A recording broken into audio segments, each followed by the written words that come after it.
Hi, I'm Greg. I'm with Caldwell Banker, and I'm sitting here with Jim with Property ID. I think you drove a little ways to get here today, right? Just a little bit. My territory now includes the Silicon Valley and Monterey County. I have 4 counties in addition to. That's a big area. Yes, That's it a is. big area. When you're servicing this and going through all of this, how often do you have a chance to come in and talk to people like us? Well, because of COVID, a lot of individuals still are apprehensive to be physically present. They're so used to being virtual. Right. But it loses a lot of the effectiveness because the real estate industry is a people-to-people business, the front-facing. So, And it always has been. yeah, Always has been. has been. You know, a lot of the clients that we deal with, we tell them we need to get an NHD report, natural hazards disclosure. Can you explain a little bit about what that report actually is? Because we're going through and ordering it, and they look at it, and especially a seller, sign here, they're done, they think about it. But there's a lot of information in this report that is important to the buyer and the seller. Absolutely. I will tell you in general, most people have no idea what it is. I agree. And they don't care. Right. All they see is a thick piece of paper, 70 plus pages for us, sign, it's done, done away with. The majority don't even read it until it becomes something that is of concern. And please forgive me from what I'm about to say. Sure.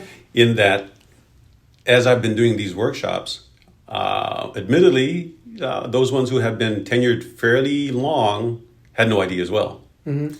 And I would say there's no fault there because it is how they were brought on board and how they were oriented. So if it was not in the curriculum, they had no idea. Right. So no fault there. But it is a legally required report pertaining to all of the various types of hazards, be it flood, earthquake, noise, endangered species, mines, oil wells. It goes on, whatever is pertaining to the property, and it can vary. And why is that a concern? Well, one, it's legally required.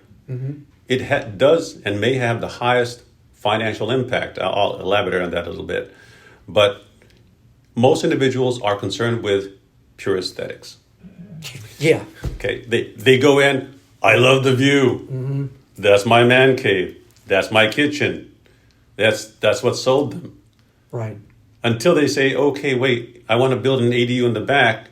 I'm going to have to drill a well.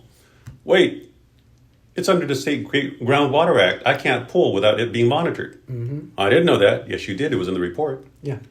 But they don't pay attention. Additionally, they say, wait, it's in a flood zone, but shouldn't be. Well, we'll buy it anyway. Right, and I'm dealing with one right now that's in a flood zone, which has got me on edge today a little bit, let's say, trying to figure out, because as I look at the FEMA map, it shows it right here, but the property's right here. It's really not, I don't think, but I have to go back and get paperwork to support what I think. So I agree. I think it's very important for people when they're selling their house to know this, and for people that are purchasing it. Oh, absolutely. It affects the insurance.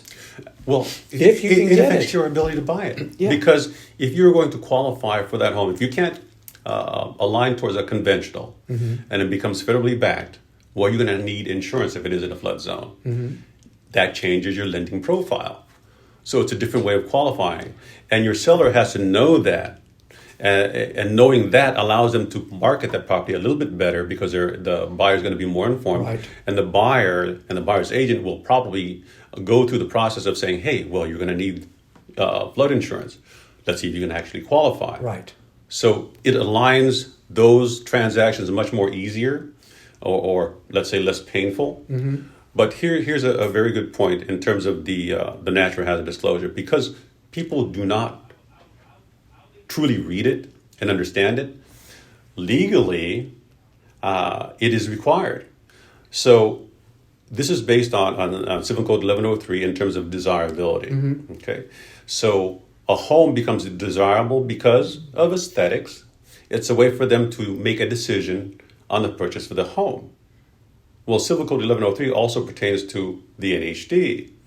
Were they given the report in a timely manner that they were able to fiduciarily address this property and say, yes, we want this property because of this report? The majority don't do that. Yeah. That's the reason why I get mine up front.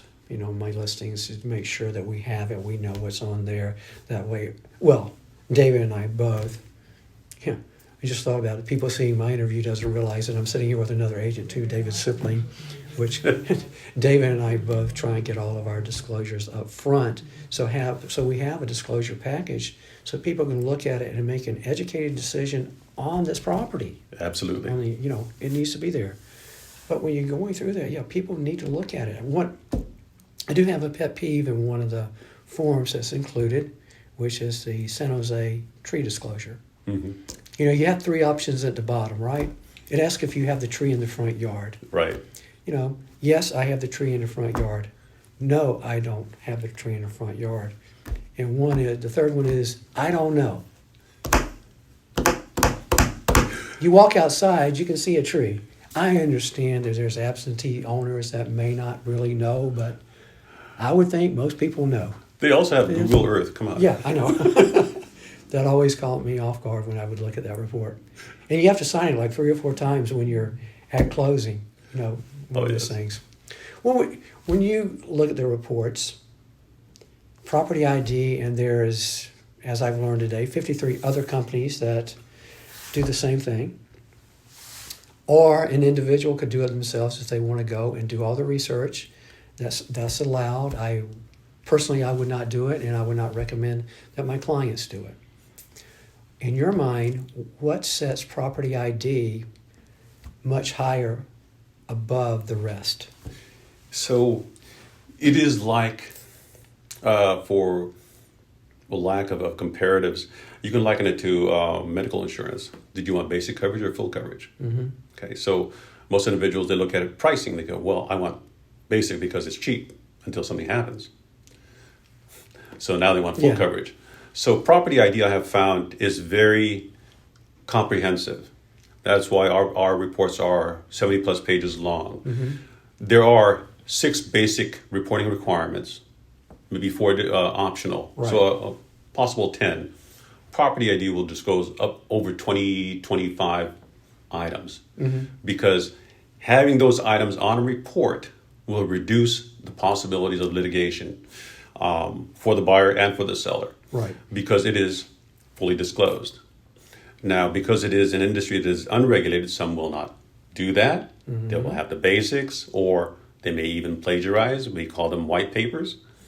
And so it behooves the buyers and or the sellers not to engage a realtor, because realtors have this, if they are engaged as the agents, right, have the fiduciary responsibility of obtaining a desired report. Yeah, and it takes time to go through them. Absolutely. And you have to read them, and you have to look at it, and you have to understand a little bit about what's in there when you're trying to talk to a client, especially. But it's also the client's responsibility to read these reports as well. Absolutely. Not just the agent on these, because these are very important. In the report, what would you consider the most valuable part of the report?